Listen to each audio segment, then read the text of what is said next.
IVM.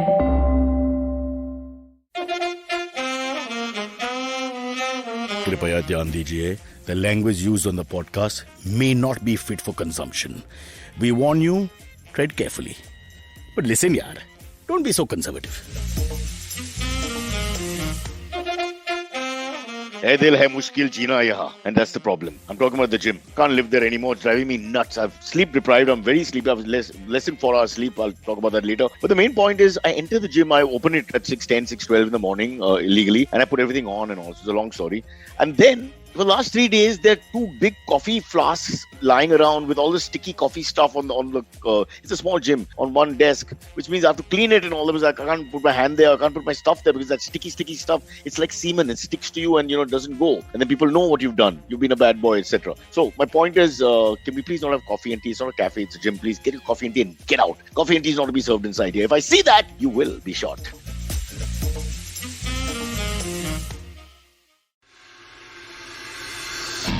If you're a cricket fan, check out Edges and Sledges, India's favorite cricket podcast. The podcast focuses on Indian cricket, the IPL, and has a ton of banter both on and off the field. We talk about the week's biggest cricket stories with current and ex-international cricketers, coaches, or sometimes just between us. And it's hosted by me, DJ. Me, Varun. And me, Ashwin. New episodes release every week.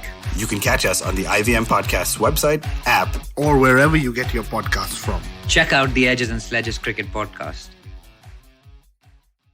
But now, let's remove the hostility from the moment and let's go and meet a wonderful man who's on the path to greatness and spiritual healing for the world. So we have to stop killing animals. There's no way out. We have to stop. It must end now. He's been on the podcast before and we literally begged him to come back. He said no 11 times. And the 12th time, he was medicated heavily and agreed. Here he is, Mr. Varun Deshpande. Welcome to the show with a brand new background, I must say. I think it was last year sometime towards the end of the year we spoke. You have no memory because you've been drinking heavily after that. But the background's changed. That's the first thing I noticed. Firstly, it was like March this year that we last spoke. So I don't. One of us has been drinking heavily, but it wasn't. Omicron. I must be having it. I'm feeling so good. It's a very weak strain. Plausible deniability on the drinking. But anyway, so I think, by the way, since this is my third time on, I think I've earned the friend of the show. Now, refer to me as friend of the show, Cyrus. We have to give you something, Yeah, friend of the show. No, we have to felicitate you. There has to be like a grand opening and stuff. 3 times. Yeah. Absolutely. Man of infinite patience. But Varun, remember there's lots to talk about. If I go back in time and ask you a question from before, please slap me. I've got an early onset of Alzheimer's and dementia, as you probably know by now. Also, I want to apologize. If I do fall asleep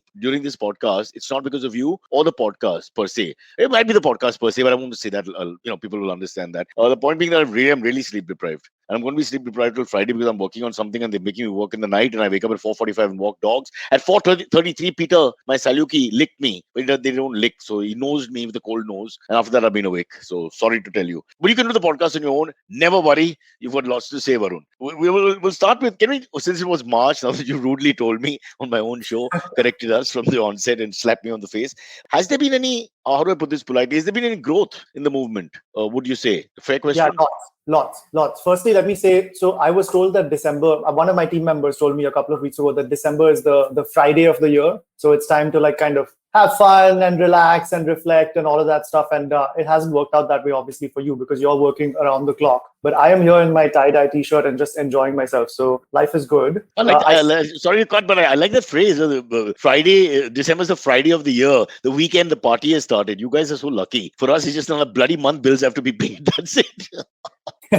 No, I should say I'm also getting my ass kicked, but in a good way because a lot is happening in our space. To answer your question, like we've seen now, finally, we were talking about this last year, we were talking about this earlier this year, that we're expecting launches to actually happen. Where instead of these, or in addition to these conversations that we're having, people can actually just try these products, these plant-based meats, these next generation products that are supposed to taste the same or better than the meat you already know and love, right? Without the same impacts on the planet. And we've started to see all of that happening. So companies like Ritesh and Janelia Deshmukh's Imagine Meats or just tell us about that for a second. They confused me because I read this whole article on, and he was saying, I love meat, I can't live without meat, etc., etc. So what was he trying to? Was he saying that, and yet I will do this, or was he saying that I will eat meat while she's eating, switch to this meat substitute? Yeah, it's a great question. The idea here is actually to give people who want the taste of meat, either they've been former meat eaters or current meat eaters, and don't want to have the same impact on the planet or on animals or on public health, etc., it gives them an option to switch. Because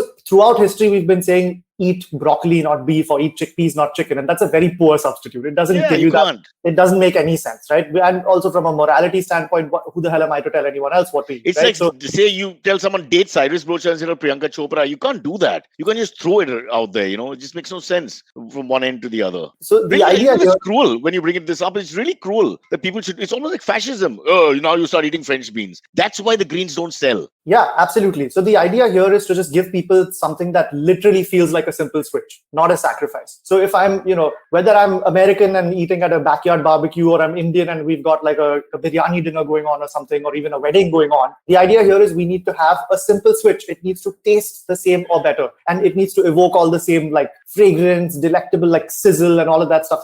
That's what food is, right? So we need to give people options that literally taste the same. Yeah, because my biggest fear, and we've discussed this slightly before, is that you shouldn't have a sense of being, it's like a sacrifice. In which case, it's an emotive point where to save the planet or save animal killing, etc., you're doing it as a sense of, that morality issue, which is a bit thin after some time because people just give up. So my big worry is that, it's still seen like that. I want to quickly put you on the spot here and just tell me if I'm wrong, but it's not like the West, it's growing really that fast, is it? I mean, we all have relatives there. We all have brothers, sisters, aunts and uncles, and it's not like they're eating exposed to that.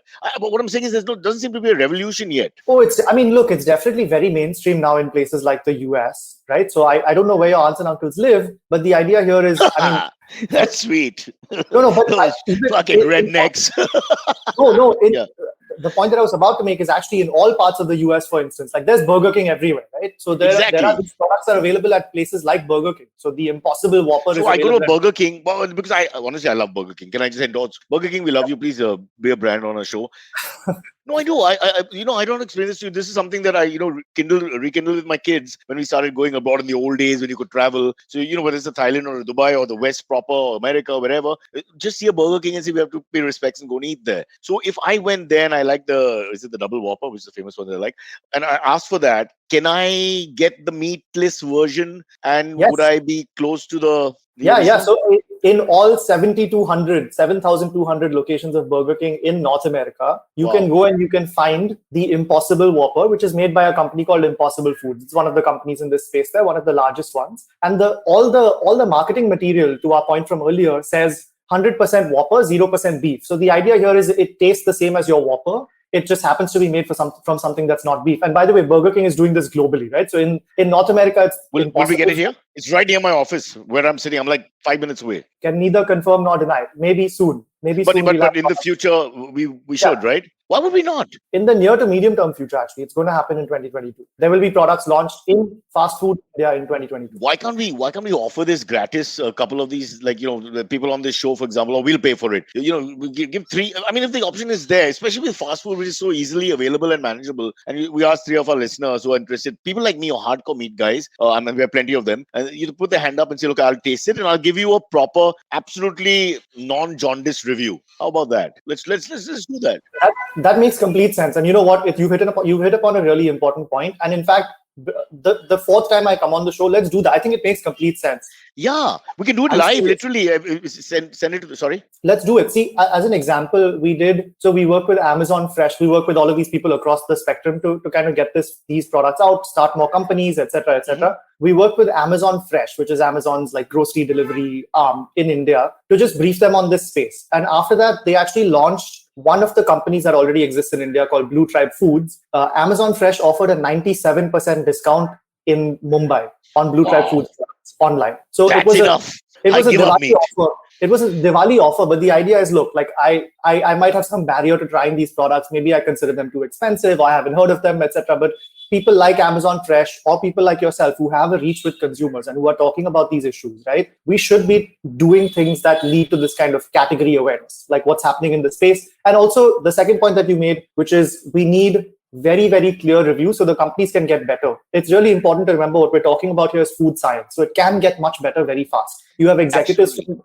from the likes of Nestle, Unilever globally who've worked in food for 20 years are saying, we have never seen a product category get better faster than this one. So it's possible to improve it much, much more, much faster, unlike chickens or cows, which have been a stagnant technology for the last 2000 I'll years. give you another example, a parallel universe, if I may, which is I've recently been diagnosed with diabetes. Good news, it's come down drastically in just 15 days. But trying stevia, carrying it with me literally, so that if I late night stuff and you want coffee, etc., just put the stevia in, and I must tell you, the tastes are all good. No problem. So, in sense of sugar substitute, if you grew up with a sugar tooth and a sweet tooth, etc., you really have a problem with anything you think is not exactly sugar. It's already a bit of that imposter thing, and whatever you people will come up with that is 99% there, 98% there. The fact of the matter is, the non-jaundice report is from the person purely on taste. And I got to give stevia, a thumbs up. I mean, you don't even need much. It's just a small amount, gives you that. I tried it in a lassi the other day. Just put a little bit in a lassi, ask them to make it like neutral, no sugar, and boom, put it in because I want that sweet taste, and oof, I'm in. So likewise, do you think we're headed in the right direction? In that sense, you yourself were a non-vegetarian. No, I remember,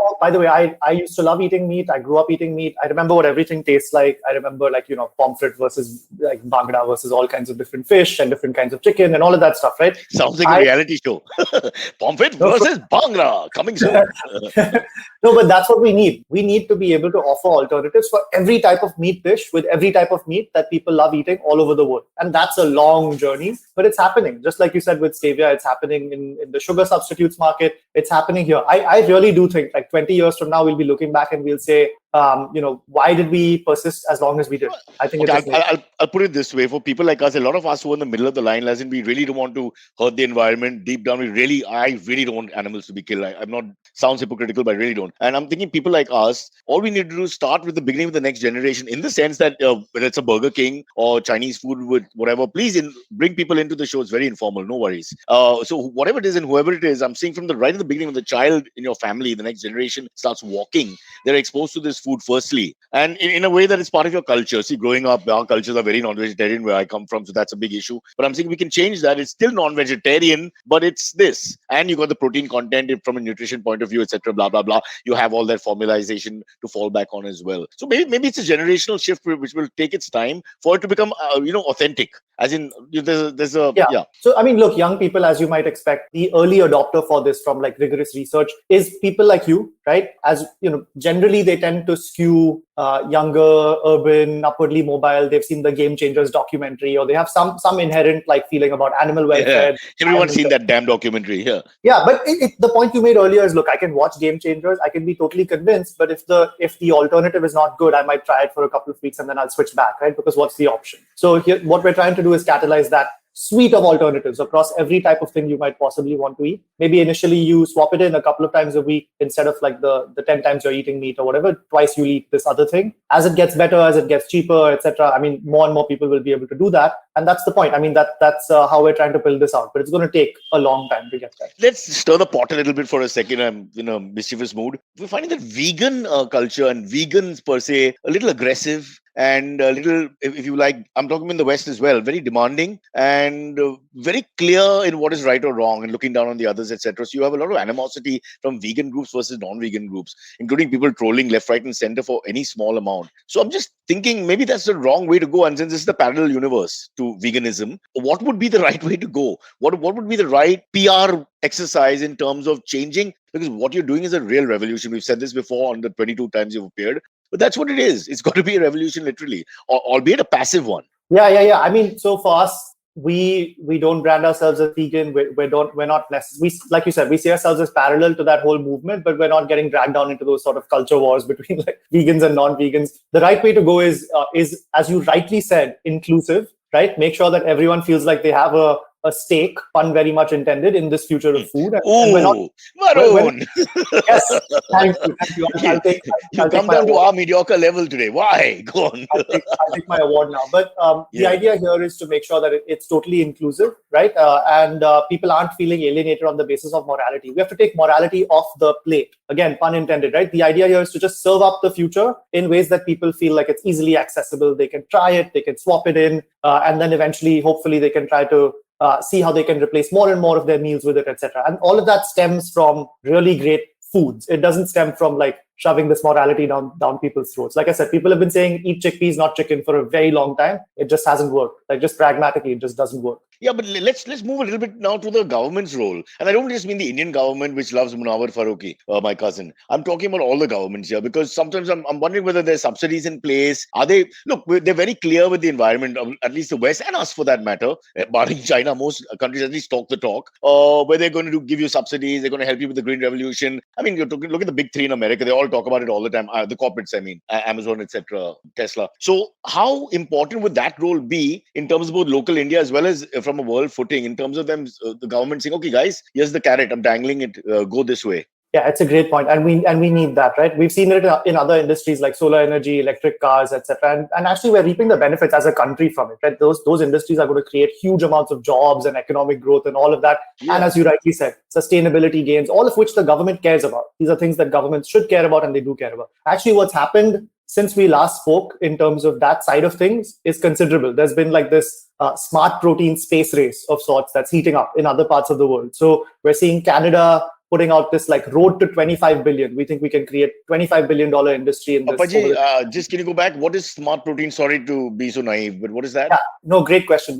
This entire space of alternative proteins, so whether it's plant-based meat, eggs and dairy, or fermentation-derived proteins, or cultivated meat that's made directly from animal cells. And of course, those are more futuristic categories. They'll take more time to come to market. Right now, most of what we're talking about is purely the plant-based side, because that's stuff you can eat and try in the market. But this entire space, we're calling it smart protein. It's smarter because of all the reasons we've discussed before. Far fewer like land, water, greenhouse gases, all of that stuff. Far fewer resource burdens in that sense. Much fewer implications for the environment, public health, because you don't need to use antibiotics and you don't need to crowd all these animals close together, which might result in zoonotic diseases and pandemics and stuff like that. So this is just a smarter way to make protein. And that's the idea here. And that's why we're calling it smart protein. So, I mean, we're seeing a lot of this heat up in other parts of the world. The government of Denmark announced a national plan to support this space with all kinds of incentives, all kinds of stuff going on. Israel is very much ahead of the game. Singapore's ahead of the game. Canada is like seeing this as a major piece of their economic growth goals.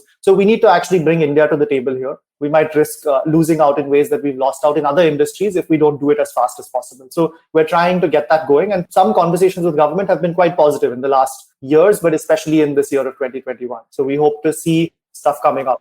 They're safeguarding the cow. They can extend it to a few more breeds beyond the bovine industry as well. But I want to get back to America for a second, because I know it's really mean to point fingers at Tesla or anybody else, because I suppose whatever you do is enough. You can't, because it's easy to be a critic. And when they say they're working from a green space, etc., it's obviously limited and there's carbon footprint, etc. But why aren't they hand in hand with this? Because these are all parallel movements. If you look, I mean, from the point of view where you're coming from, the perspective is exactly the same. You're talking food, they're talking other things, but they're all linked together, whether it's using solar energy, etc., etc. It's all coming from the same space. So I can't understand why the food revolution is not getting the same sort of impetus that the others are getting. Or, people think it's really cool and hip to discuss solar work or, environmental saving from another point of view, but don't get into the food business per se. Cyrus, seriously, you're one of the first people in history to talk about this. That's the thing. So we will get there. It's just those industries are the culmination of decades of work. Solar energy has taken about 40 years to get to where it is now. And you're right. Look, as a comparison, it's not even close in terms of how much attention and support they're getting. As an example, last year, in 1 year, solar energy received $500 billion with a B dollars of investment overall, and in additional $32 billion with a B dollars of public R&D funding. Even after 30-40 years, it's getting $32 billion of public R&D funding. Why? Because we need to make it continuously better, continuously cheaper, scale it across the world. By the way, in the most remote parts of the world, we need to start scaling up these solar microgrids and all that stuff, right? In history, Smart Protein has received about $1 billion or far less than $1 billion of R&D funding, right? Far, far less than that. And then $10 billion of total funding on like the investment side. And that's in history, right? So we're comparing that across the globe or America? Across the globe. Right. So we will get there, but this is one of, on a scale of history, this is one of the first conversations that is ever taking place, right? You and I have talked multiple times, but this is still the very beginning of the industry. So We will get there. It's just the stepsister treatment, sisterly treatment that seems to be meted out, but it's the same fight. It's exactly the same fight. It's just that you're, pigeonholing one area and they're pigeonholing another area, but it's the same fight about sustainability, about making it green, about the environment. Because ultimately it's about keeping your globe, preserving it. That's the bottom line. I mean, you can just say it in 3 words, and this is all parts of it. But here's my question: what happens with that big meat lobby? Because you got Texas, you got beef, you got places like Argentina, Australia. New Zealand.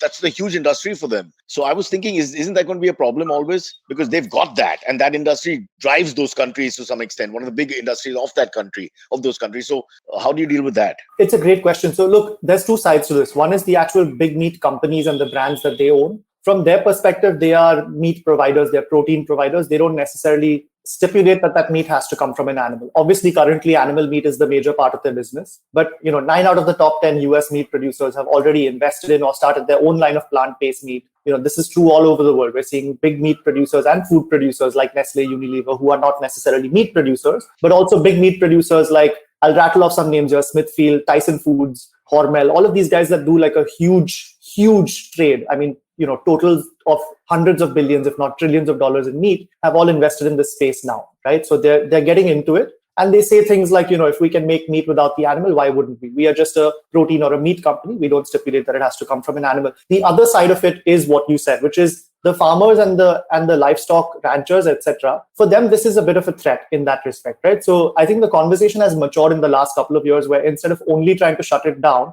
now the question is about, okay, how do we make sure that this transition is sustainable? It doesn't disadvantage existing industries. There's like a labor transition that is a just transition. And all of this is good, by the way. These are all mature conversations beyond like trying to shut down a new thing. Varun, call me a coward, but I always think that the solution has to be inclusive. Always. There's no way. Otherwise, what happens with lobbies, and if you just look at the world's history of business and commerce, you can't do that, because once you do that, you poke the bear sort of, and then just there's an effect which you can't control, cascading effect, if I may say so. So I'm just looking from a maybe cowardly point of view that everyone has to come to the table and say, okay, what's in it for me? That's it. Sometimes maybe to be clinical is the best way. 100%. And look, I'm telling you this as the leader of a group that actively advances alternative proteins, right? Smart proteins, which is an alternative to what these folks are doing. And I agree with you 100% from a pragmatic standpoint, and also because we actually need each other. So we're seeing actually now there is a lot of synergy and a lot of advantage to these traditional groups investing in this space. And I mean, including the farmers, right? So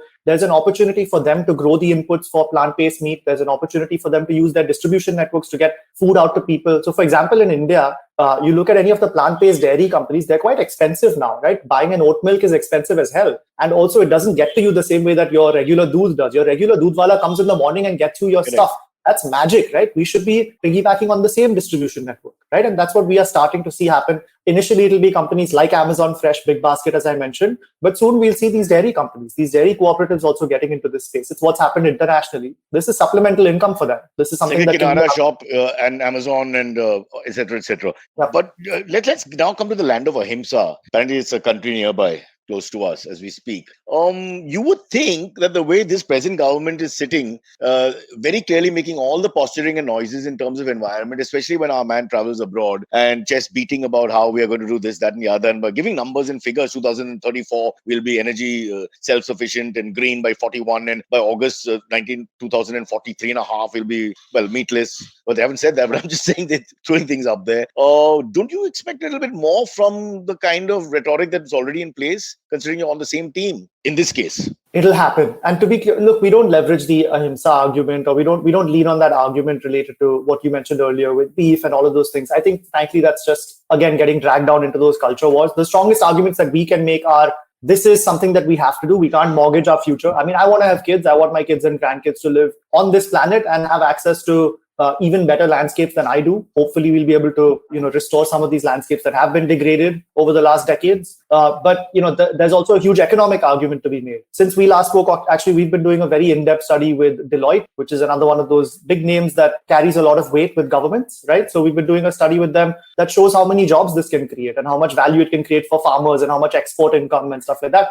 And we will be leaning on those arguments. The government is receptive to those for sure. So I think, it's possible the next time we talk, we'll have some good announcements to make in terms of government partnerships and things like that. We need them to be a pretty edgy and innovative and visionary on this, in the same way that countries like Singapore and Israel have been. But not to say that because they're smaller and more homogeneous, I mean, we'll leave that argument aside. My only big worry is, and we've already discussed this, so I won't go back to it, is that when you create the job spaces and then this whole environment, which is new, there's also closing of a lobby, in a sense, industries that are providing whatever. So we have to look at that also. As we already mentioned, from a pragmatic clinical point of view, we want a logistical supply for everybody on a table so everyone goes back from the meeting with something in their pocket. So I think that's fair. One last question before we go into break. I'm dying to ask you, is there any mantri? There must be someone on a personal level in power who sort of shouts your, sings your song and, is in the same team. So we've been very grateful to have the support of multiple members of parliament. So Honorable Pinaki Mishra from Odisha, who's, by the way, very progressive. His constituency, Puri, was recently in the papers a couple of months ago for being the first constituency in the country to have drinking tap water. So you can drink the tap water in Puri, which is really... like in Europe. Yeah, I mean, it's pretty cool. Like, water sanitation and hygiene is a pretty, important area for India in general. So, he's a very progressive MP. He's done a lot for us in terms of advancing other people's understanding of the space. Another one is Honorable Poonam Mahajan, who's from Bandra. You might know her. Yeah. So she's been very supportive as well. We have a lot of progressive government ministries who, again, it's individuals in these ministries, but we've worked with Invest India, which again is like more of a new age investment facilitation agency, but also the likes of Ministry of Food Processing Industries, Ministry of Science and Technology. This is like we are building ground game with different people in different ministries. And I think it's all going to come together in some kind of mission for smart protein soon. Especially the names you're taking are relatively young, and I'm using that loosely, relatively young. And that's very important, I think, because they have got the answers. Perhaps it is more difficult to get the older generation to listen beyond the point of agreeing with you and doing nothing. So maybe, the more dynamic sort of solutions will come from the younger lot, I hope. Again, relatively. Before we go to break, though, there is also Mr. Piyush Goyal, right? Who was he was in power, he was in railways, he was in a lot of different things. And now he's a commerce minister in the cabinet. He was recently in Bangalore with one of our collaborators there, and they talked to him about this. And he said, look, like it makes complete sense. We should be setting up like a biotech city in Bangalore. It can create so many jobs. We've done it in like pharmaceuticals, for example, before, the largest vaccine manufacturers in this country, right? So I think as you make these economic arguments, it becomes clear to people that, look, this is an area that we can't afford to miss out on, or it's a huge opportunity. So let's move in this direction. And if people in the cabinet are seeing the value of it, I'm sure people all over the government will as well. And like you said, we just have to make sure that it sits alongside other industries and has a just transition if there is indeed a transition. I mean, Piyush, I love Piyush. He's great. And if Piyush gives you the Piyush that you need to go forward, and hopefully if he goes back to his last cabinet posting or the ones before where he was right in the top 4, that'll be fantastic because he's going to be one of the real powerful figures in government. But you know how politics are, it's up and down there as well. So that's Piyush Goyal, name to remember, Poonam Mahajan, and Mr. Mishra of Puri, who's given us, for folks who've just tuned in, amazingly, according to Varun, if you go to Puri, you can drink water from the tap, just like you would in Paris. So Puri will have a French accent when you pronounce it. It'll be Pure. Pure brings us to our break. The young Punjabi boy who runs this show called Silvery, who may or may not be awake. That guy and timing. Silvery, please join us. You feasted on too much. You've been feasting on meat while we're talking. Mutton, chicken, etc. Right. You stop that, bro. That's not right. Varun's not happy. Sure. Varun, I have a question. Did you already talk about the cost of Impossible Meats compared to regular meats? Not yet. Will that become better? Yeah. It's a great question. And you know what? During the pandemic, at least the large international companies that have a lot of scale and have been able to even scale up more, and they've raised, Impossible Foods, I think 2 weeks ago announced another $500 million of fundraising. So for them to build new factories is not that much of a hassle in terms of capital availability, at least. During the pandemic, within the last 2 years, both Beyond Meat and Impossible Foods, the two largest companies in this space, have announced like, here's a 20% slash in price, here's another 15% slash in price. They're seeing the opportunity here, especially during the pandemic, because by the way, during the pandemic, there was a meat shortage in places like North America because they had to shut down slaughterhouses because those slaughterhouses were amplification points for COVID. Right? The slaughterhouses themselves are quite filthy. You've got all this animal slaughter and like feces. Let's not describe it. Yeah. And the workers there are, crammed together, and it's just not the best condition. So they became amplification points for COVID. So during this time, Impossible Foods and Beyond Meat did all of this like promotion, and they slashed their prices and all of that stuff. So it's definitely possible, Antariksh. See, the idea is the inputs here are very cheap, right? They're plants at the end of the day. As long as we can figure out the supply chain, you should be able to get to cheaper than animal meat over time. It might take some time to get there and a lot of scale to get there, but we will get there, I think. I've got some very radical ways to change people's minds. I'm saying people should learn to eat themselves. First, cut some part of your own body and eat it. And then you sort of know what it's really like to show some empathy in the case of killing or slaughtering. So I think that's the kind of moment I want your new ministers, Piyush Goyal, to become the next Prime Minister of India and ask us, each Indian citizen, to sit there and cut themselves and taste. You can use chutney and pickle because that's our culture. You have to have a char with everything. But what would you start with though? If you had to do that, Me? Cyrus, But you see, you got to cut areas which you can cut, right? Because you'll be, I'm a righty, so I'll have to like the tip of the finger or something like that. Well, that's too small. I would go for a slice of the hamstring. That's where, I mean, traditionally, that's what we've been cooking. That's his way of putting in that he's been doing his leg workouts and his legs. I do my leg workouts with great intensity. I just don't have good genetics. That's very unfair when people point that out to me all the time. It's so unfair, really. How did that happen to you? You're Parsi. You should have good genetics. Like for me, it's no. So in fact, the carbs come from my dad, which are very thin. Unfortunately, very sad. I'm so sorry. I apologize on behalf of our South Asian genetics. Yeah. He gave me his anxiety and the carbs. I'm very grateful. It's a great wonderful gift. But your suggestion is taken on file. We have our visioning team retreat at the beginning of the next year. So I'll put this down as one of the things we should discuss. Get people to eat themselves as a way of It's not as ridiculous as it sounds. I mean, literally, you need like a Daniel coming to justice and saying, about time. Let's take one for the other side now. It's been goals scored only from one end of the football field. But firstly, it's a great courage to come up with something like that because you're fighting such a force. But in a sense, you can see there's light at the end of the tunnel. It's just a longer process for you, and it's rightly a longer process because, like I said, the next generation has to make a complete change. Like a metamorphosis has to happen. Silvery, that's the word for next Monday. You can start now. Okay, cool. Metamorphe. But I can't look it up in the internet. Damn it! So that'll be cheating. I trust you. Yeah. Okay, Honesty. That's our I'll thing. Figure it out. Don't worry. Yeah.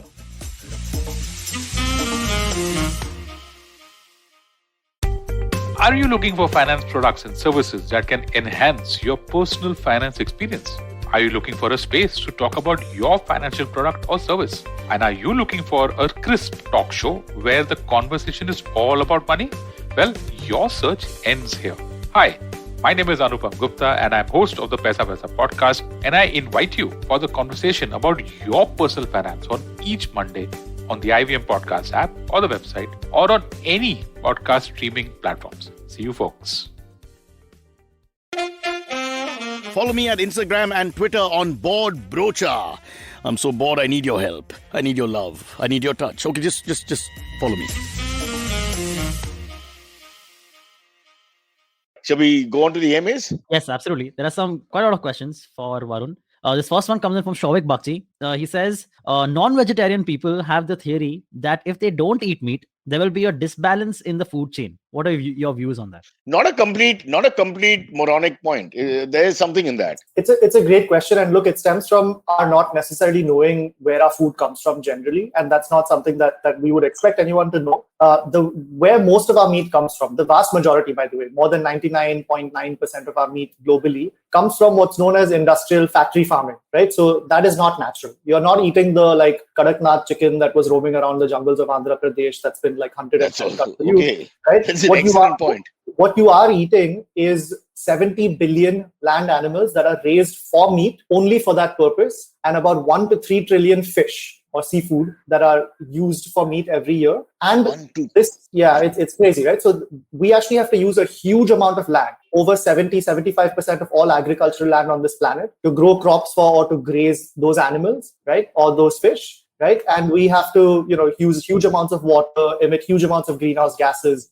This entire sector causes more climate change than all the emissions from the entire transportation sector combined. So the way we're eating now is not... Is that so? Yeah, it's not in balance right now. The way we're eating now is not in balance. So actually, what we're trying to do is get back to balance. So we will be able to actually do things like no longer encroach as much on the Amazon, right? So you must have seen before the current crisis that has persisted for nearly 2 years, there was another crisis that you might remember. The Amazon was literally on fire. There was a lot of the lungs of the world are on fire, etc. A lot of that is because farmers are encroaching on the Amazon, right? To grow crops like soy to feed to animals, and then eat those animals as as meat. So chickens and cows, etc. So what we are doing actually is restoring a balance that hasn't existed for some time. What a great answer, and a point to note here. That famous saying we grew up with is lots of fish in the sea, especially like when you lose your girlfriend, etc. Well, that's true. 3 trillion fish. Human made. What is the word? Human manufactured farm fish. and not that much longer, right? That's the problem. So like about 93% of all fish stocks in the sea, like places where we go to get fish, are at maximal capacity. About 1/3 of them are actively declining because we're overfishing, right? And then so what is the solution to this? It's let's farm fish instead. But when you farm fish instead, you have to feed them a bunch of antibiotics to keep them healthy, and they get a bunch of diseases, and those diseases go out into the actual ocean. So look, there is no perfect solution here. If we have to live on this planet, the best way to do that is there's like a 3-point solution here. Let's transition away from fossil fuels to renewable energy, right? Once that is done, we can look at electric vehicles really, really seriously, because obviously we have to get electricity from energy. And then the third thing is, what the hell do we do about meat and animals? Because we are really killing the planet at this point in terms of how we consume. That's really an important thing. I want to address another point, by the way, because I don't think we actually talked about what it is that I do. And there's a bunch of questions here asking, hey, can we just get some information about who this guy is? So my name is Varun Deshpande. Varun, that must be my family members. I'm sorry about that. Just ignore it. Yeah, no, there you go. Bruce Wayne. Hi, Bruce. Big fan of your work. I actually think you could do a lot more if you just considered like giving away the money a little bit more efficiently than like spending it on bat wings and stuff like that. But that's fine. Everyone's got their own. He doesn't eat them. It's an aesthetic choice. Yeah. Oh yeah, definitely don't eat the bats, right? Please don't eat the bats. That's what gets us in situations like we are in now. But I am not a spinner for KK. That's very good. I'm not a spinner for KKR. I'm horrendous at cricket. But you are a spinner. You're spinning the right things, though. Go ahead. I run an organization called the Good Food Institute India. We're part of a global network of non-profit. Was I supposed to say that? I'm so sorry.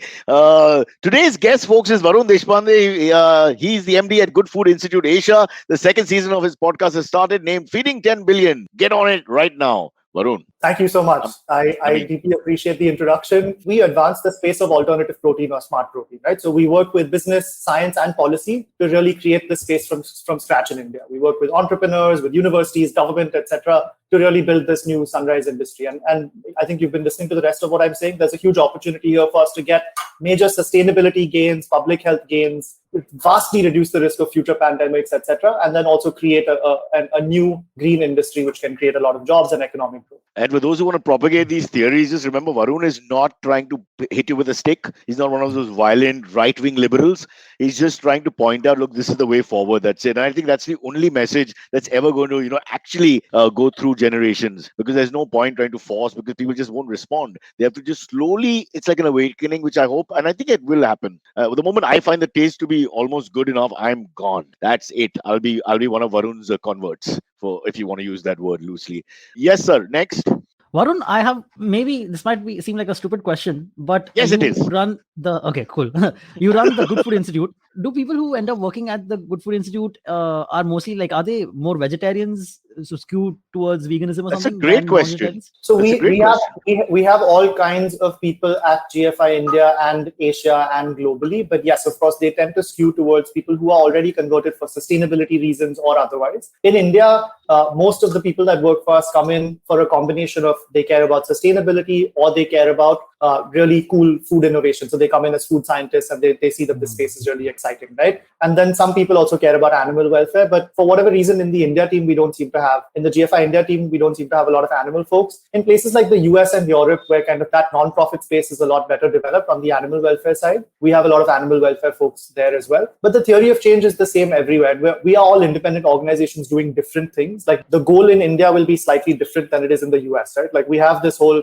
agricultural biodiversity here. We can work with farmers. There's a lot that we can do here that we can't do in the US and vice versa. So it's a different organization, but the theory of change is the same everywhere. It's literally, it can be stated as tastes the same or better and costs the same or less. That's where we have to get to. It's as simple. No, but Silvery, I think your point is well made. I doff my hat to you when I touch your feet and lick them. Because if, say, a Kunal, like, say, if someone from my subculture was saying this whole thing and saying, this is the meat that we've made, taste it because I like it, my chances of believing or once you understand that person is from your sort of palate area, it makes a huge difference. So I get what he's saying completely. And that's why, Varun, you're important to me, because I know you have the same background as us, and being a hardcore non-vegetarian growing up, etc., you can't sell us rubbish. You can't. You should, because you should see some of the notes that I provide, Cyrus, to some of the entrepreneurs that send me stuff for like tasting and feedback and stuff. Because we work with them from every stage of their life cycle. So I see every iteration. Some of the notes I send back are pretty brutal. Like, this sucks. Like, we really need to like get a lot better on the juiciness or this, that, like the bite, it's horrible, like blah, blah, that stuff like that. And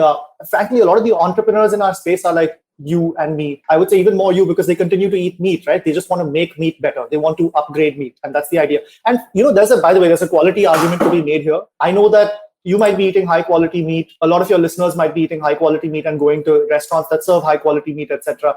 But I would argue, meat it's not a standardized product, right? Like in terms of how high quality it is. So many people are eating very poor quality meat. And so if we can standardize the quality of it, and eventually it might take a long time in terms of cost, but I think we should have like bluefin tuna available for everyone. That currently costs like $500 per pound by weight. So it's a very luxury product. It's like Wagyu beef or whatever. But why can't we have it available for everyone? And I mean everyone, right? So if I go to an urban slum in Mumbai, currently they're telling me, to Antriksh's point, Silvery's point about cost, currently they're telling me that a family of 4 is eating 1 mutton meal a week for 460 rupees. If they could, they would eat 2 mutton meals a week for 920, 3 mutton meals a week for 1,380, but they can't afford it. That's the limiting factor. I think we should and can get to a point where the supply of these alternatives is so good and the taste is so good that we should have bluefin tuna available for everyone, and chicken and all of the things, obviously. But I mean, that's the bar we should set. But then you're going to wipe out the vegetarian industry in a sense, because you've created a third industry, which is neither meat nor veg. And that sort of is everything. And then what the hell? Who's going to buy the greens? You're killing the greens. You're saving the earth, but you're killing the greens. You still should have your side of like beautiful sauteed spinach or whatever, like mushrooms and everything. You should have all of it, right? Like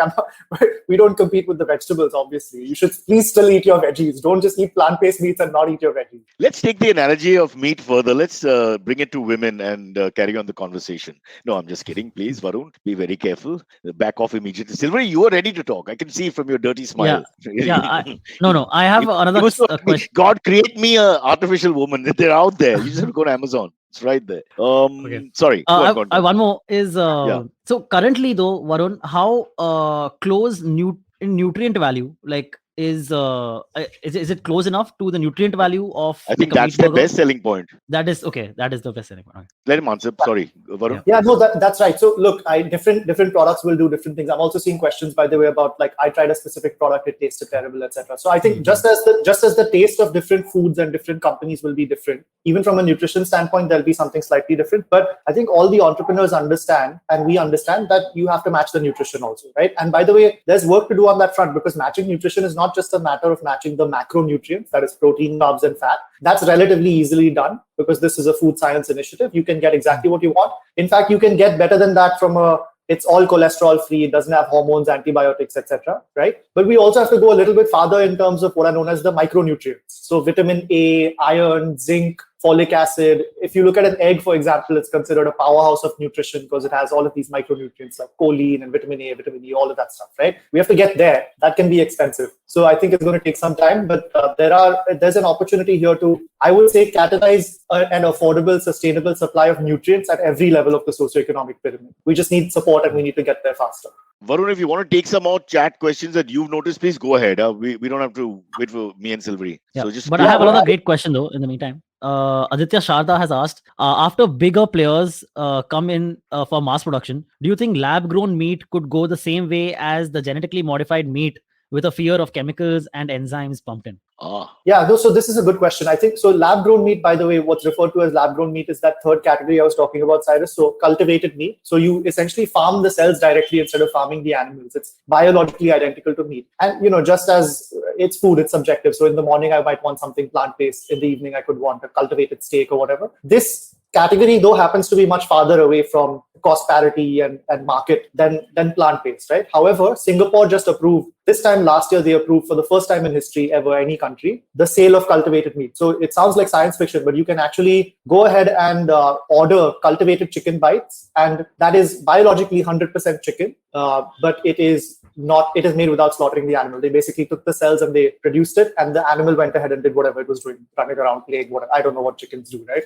But anyway, so to answer your question, see, this doesn't have to be GMO, right? At least in India, GMO is not, it's a non-starter. So, you don't have to use GMO technologies, but we have to get really good at science communication. It's a great point. We need people like There was another question that you just highlighted, I think, about Singapore supporting the space. They are supporting it in various ways. The food regulator in Singapore is communicating with consumers about how these products are produced. They're creating this whole ecosystem of academics and the regulator themselves and the companies are communicating how this stuff is produced. What's really interesting here is companies internationally, especially the larger ones that are actually getting to the point where they can start manufacturing these cultivated meats, which, as I said, is a little far from market in terms of cost parity. They are saying, come into our factory, watch how it is produced. I will show you how clean this process is, right? By the way, we call it cultivated meat now. We used to call it clean meat just a couple of years before, but I think the entire industry, all of us decided that that's a bit of an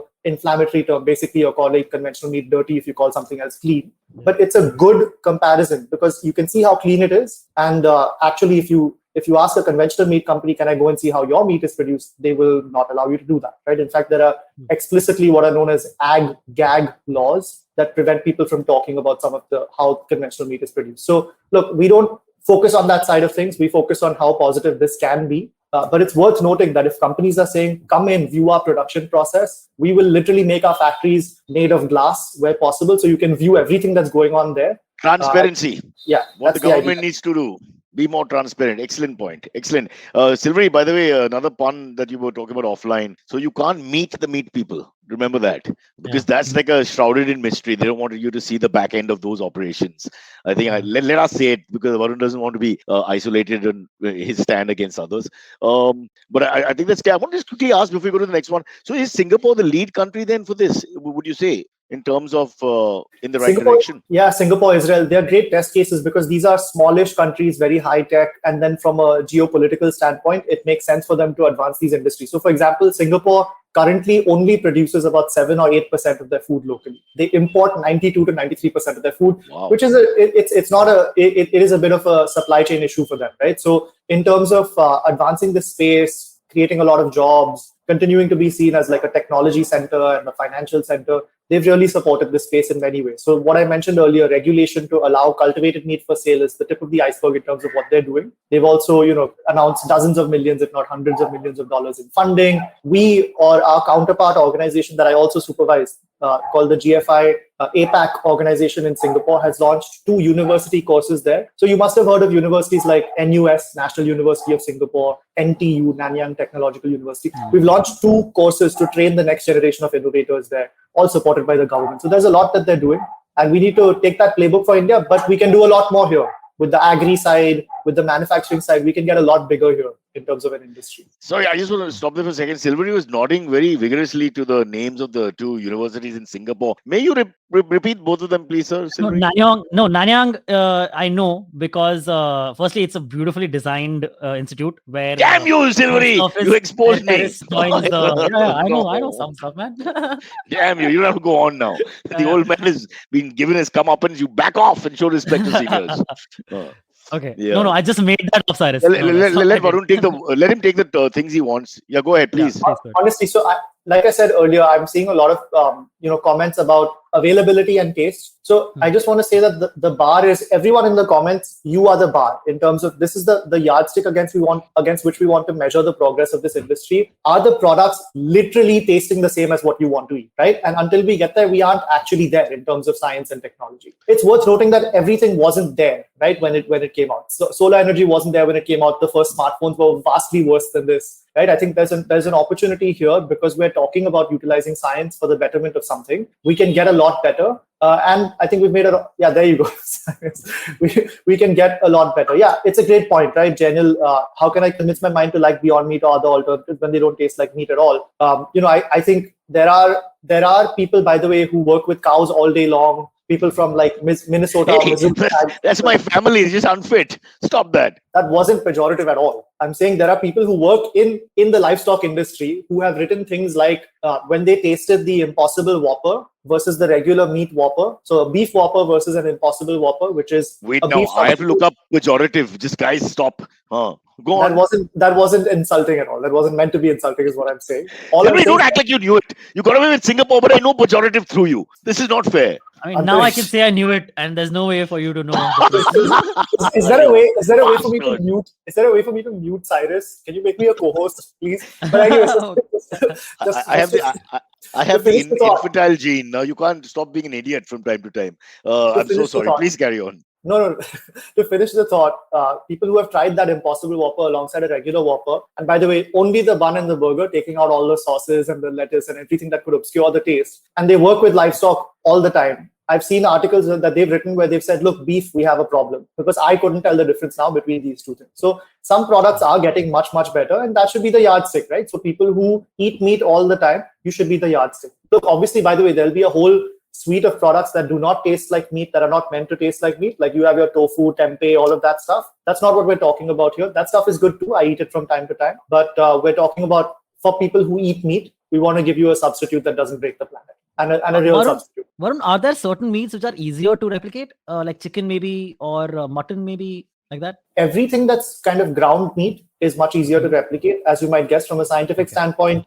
Getting those like whole muscle fibers, like, that, for example, that beautiful marbling that might exist in a steak, or like the how a chicken tears apart, etc. That's getting better and better, but it's harder to get to that point. So anything that's ground meat, keema, burgers, which are actually reconstituted ground meat that's turned into that shape. We actually had, and by the way, this is actually taking off across India, right? So we're seeing companies, there's a company called BVeg Foods that launched with Haldirams in North India, a keema pao and a keema samosa. And by the way, it's quite cheap. So the keema pao is 45 rupees and the keema samosa. The day has come where Haldirams is selling me keema pao. I am a happy Indian. It's so cool, right? Like it's just really cool. And obviously, look, maybe those products can get better too, but they're in 80 locations of Haldirams across North India. Not yet here. But so Cyrus, like I said, I think it's a great idea. The next show that we do, let's do it in the studio. I'd love to bring like maybe 5 products in and taste them. Yeah, with these you guys and who are listening, these guys, I think they'll be straight up about it. I think you just want straight up. You don't want any emotions here. So let them be straight up, because that's the victory. Well, the moment people cross the line and say, okay, boom, this is it. I like it. You won. It's game, set, and match. Everybody's going to change. Who the hell won't change? I mean, you'll be living in some prehistoric mindset. That'll just disappear with time. We have people who believe homosexuality doesn't exist and all. What do you do? After some time, those people just disappear. All right, let's get in a few more. Okay, Shoaib Bakshi has a great comment. He says, Cyrus went to the restaurant and asked for chicken legs. The waiter pointed out to Cyrus's own legs and said, you already have them, sir. Oh, no. All right, Shoaib. Always. The only way I can change this, Varun is holding his mouth, trying not to laugh. How mean. No, Might as well. Listen, I'm right there with you. Like Listen, my quads are pretty impressive. They don't let me show my quads. What should I do? I mean, should I drop my pants right now? Shoaib, where do you live? Can I come on a Friday evening and just do a little presentation? Wearing a Speedo? Because this is not correct. You're judging a man incorrectly. You have to see the aesthetics of the figure in its totality in the nude. So if your parents are okay with it and you don't mind me coming and doing a little parade, it'll hardly take 5 minutes, and maybe we'll open a packet of Haldirams together. Tanuj Taz Bhamri. Yeah, who's my classmate from Bombay Scottish, by the way. Hi, Tanuj. Oh, wow. Oh, really? Bombay Scottish. School of privilege. Okay, So wow. Varun Wait, had a Bombay very Scottish privileged Hawaii or background, Bombay Scottish Worli?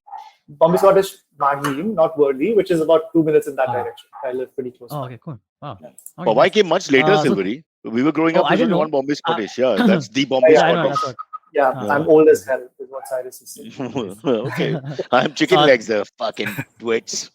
So Tanuj Taz Bhamri asks just a simple question. He says, can I invest in this? So how would someone start investing in this space if they wanted to? Oh yeah, look, there are a couple of companies now that have gone public internationally, right? So Oatly, which makes oat milk and has been doing for 40 years and has kind of moved that part of the industry forward, is public on the New York Stock Exchange. So is Beyond Meat, is public on the New York Stock Exchange. And actually, we don't give investment advice, but if you look at the stock prices now, it might be a good time to invest now. If you are considering investing, please don't consider this advice. When you put it that way, I'm just thinking, what if this thing suddenly takes off? It has the potential to suddenly take off, and just everybody says, "Wow, I like this taste," and it's just word of mouth, and with the internet pushing the agenda, suddenly the market will go through the roof. You would think, and if you came in early, we had a little money. It's not the worst decision you could make. So there are on the back foot, and now I move to investing in new meat. not clean meat, cultivated meats. Yeah. There are other options that are more risky, like startup investments, etc. And the Indian space is picking up a lot, right? So we're seeing a few dozen companies getting into this space, and we've also set up funds now. So like investors getting into the space with specialized funds that are only investing in the space. So there are a lot of opportunities to do this, and they'll only continue to increase. Silvery, please note this down with pen and paper for me later. I need to, because there are two spaces now available for good investments. One, of course, is this cultivated meat, and the second is our podcast. Yeah. I want to put some money on the table. Just remind me later, whatever happens. Right. I'm thinking that's not a bad punt. Just purely, now that Mr. Bhambari brought it up, it's not the worst punt in the world. Yeah.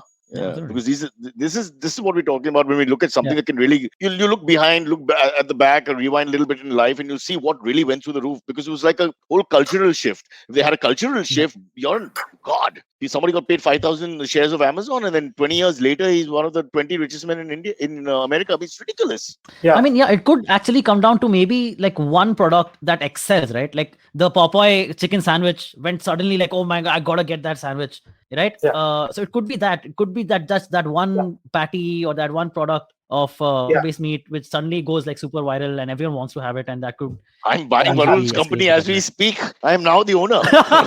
Chicken Legs is the new name. You can't buy our company. We don't have a company. It's a non-profit. But I will say, You can buy your intellectual capacity, and then I'll play with it. that I'll give you for free, sir. Come chill with you anytime. Okay. With my Varun, ignore me and get a couple of nice comments in quickly. So there are a couple of really nice questions here. So there's one question that says, "Will there be a Navratri special alternative meat?" It's a good example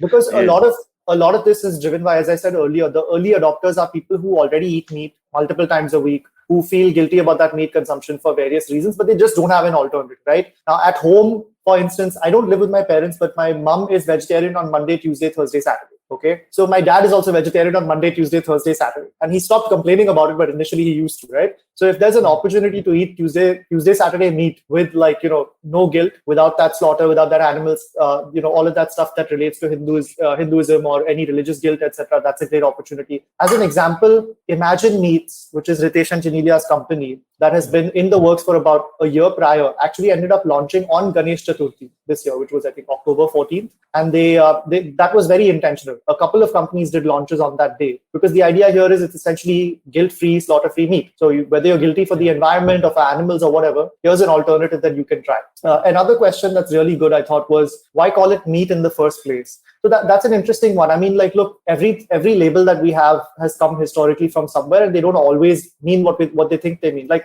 for example, like there is something called milk of magnesia, which is not milk. There's something called coconut meat, which is not meat, right? Not meat as we conventionally understand it. The reason to call all of this stuff meat is just to give consumers an opportunity to understand what the purpose of it is. If you frame it correctly in terms of like, okay, this is my plant-based chicken substitute. The idea is that, okay, I need to swap it in for chicken, right? And of course, there will be kind of back and forth on this stuff culturally. But I think framing matters a lot in terms of positive perception. And oftentimes the things that we take for granted haven't always been that way anyway. It's like a recent invention. As an example, if I'm not mistaken, so this was like 80 or 100 years ago, but when avocados were first commercialized, they were called alligator pear, which was not doing so well in the market. I like it better. I mean, honestly, it sounds really cool to me, but it wasn't doing very well in the market. People were confused. What the hell is an alligator pear? No, I'll tell you why the confusion. Because it could be a pair of alligators as well, and that scares the hell out of you. This is alligator pear or pair of alligators when you're ordering it online. I mean, imagine that. Yeah. So, I mean, all the producers got together and they said, we need to rebrand this thing. It doesn't make any sense. And so, I mean, look, a lot of things matter in terms of how consumers perceive things. We want, ideally, for there to be clarity in terms of how things work for consumers, as well as an understanding of what it is in terms of positive perception, etc. So that's why we call it meat. And frankly, it is meat from the perspective of taste. That's the whole point here. Yeah, we take one more at least quickly. Yeah. Let's do one more. Okay, this one is a little. Okay, we'll see what Varun has to say. Harvesh Kasad asks, "Hello all. For the plant-based meat industry, how much does it come down to cause versus commerce?" It's a great question. I think a lot of many to most, if not all of the entrepreneurs that have entered the space came in because they care about some cause, which could be the environment, animal welfare, etc. And some of them are in it because it's a cool, sexy space to be in, right? So I think it's... And hatred of plants. hate is also an important weapon. Absolutely. Hatred of plants. There you go. So I think there are multiple drivers to enter the space. It's a good question. We work with, a diversity of like really wonderful entrepreneurs and people in large corporations. So you have people in animal meat companies who work with us and who share some of the same views from the perspective of sustainability, etc. They want to make meat better, right? So that's the idea here. And I would say if anyone in the audience is interested in entering the space, please get in touch with us. You can just email us at india@gfi.org, GFI as in Good Food Institute. And we would love to work. We have a huge number of resources, a startup manual, lots of technical resources on how to get started, a whole community, like lots of students, lots of entrepreneurs whom you can network with and get into the space. Would you like a job there, Silvery? I would. It'll be great. Amit won't let me leave. I'm hiring him. So? Hiring him away from you. I'm hiring him away from you. Let me tell you, Silvery, Amit's very happy to let both of us go. Why are you worried? Then I'll jump on that opportunity with Silvery's Singapore University credentials and Cyrus's. I bring nothing to the table, but with my legs, I'm sure we can do something. Maybe furniture. All right, last one. Shruti, yes, has a very simple question, but very interesting. She says, does Smart Protein have a color code like green for veg or red for non-veg? It depends. So like the plant-based stuff is all green for veg.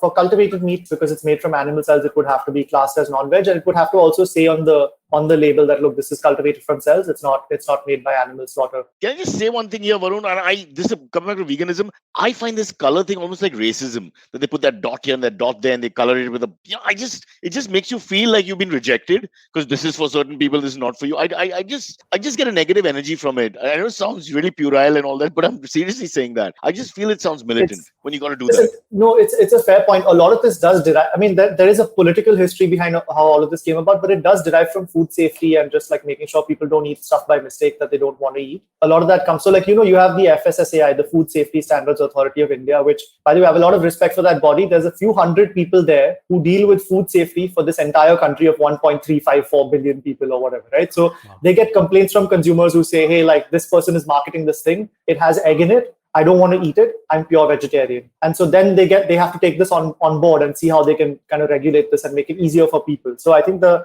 red dot, yellow dot for egg. Okay, I want to clarify this. This drives me nuts. There's no pure vegetarian. You're either vegetarian or non-vegetarian. If you eat anything that's non-vegetarian, you're non-vegetarian. Okay, that's it. Are you Indian? That's a crazy thing to say, because we have this whole. I wake up every morning hoping I'm not, but yes, I am. There's this whole pure vegetarian. Then there's like Tuesday, Saturday. Then there's there's so much stuff. It's a whole spectrum. Come on. What is this? That's beautiful. It's black and white. It's vegetarian or non-vegetarian. There's nothing in between. No, you can't say I'm partially vegetarian and partial. What the? That's fair, but I think we should celebrate this diversity. I think it's beautiful, right? So, for example, in the US, Americans eat 3 beef burgers a week on average. That's crazy town. It's also highly homogenous. India is so diverse. You go 200 miles in one direction, you have a different dialect and a different cuisine. Also, in India, many people are starving. So that's also a great statistic. Like I'm having the 3 beef burgers and Mohan next to me is dying of hunger. C'est la vie, as we say in India. I'm with you on all of that. But the diversity does present some nice opportunities for people in our sector. For example, you're not just making burgers and sausages. You're making biryanis, kebabs, different types of kebabs, tikkas, keemas, curries. There's so much stuff that you can make and kind of carve a space out for yourself in the market. Chettinad curries, this curry, that curry. It's beautiful. I think it's really fun and should be celebrated. And I have to stop this podcast at this point because my aunt, who's vegetarian, has walked in. By the way, vegetarian by choice, born to a non-vegetarian family, vegetarian by choice, which I believe is the most beautiful thing. When you can do that absolutely by choice and cleanse yourself, I think that's a huge step. One day, hum honge kamyab. Varun, may I go? Thank you so much. In Oklahoma, ordering Impossible Burger as we speak. Wow, that's one huge point, bro. Yeah, that's the power of the podcast. You convinced Girish Patel, it seems like. In Oklahoma, as we speak, he's saying he's doing it. I think you got to clap for that. That's fabulous. That's pretty cool. That's really fantastic. Cool. What a good way to end. Excellent. Yeah. Okay, boys. See you later. Thank you so much. All right, Cyrus. To alligator so pair alligator. All right. Bye. See you guys. Okay, catch us on any of the podcasting apps. Please, we beg you, we need you. Send us your questions on Twitter on Cyrus Says In. Or you can email us, even if you're not female, on whatcyrussays@gmail.com.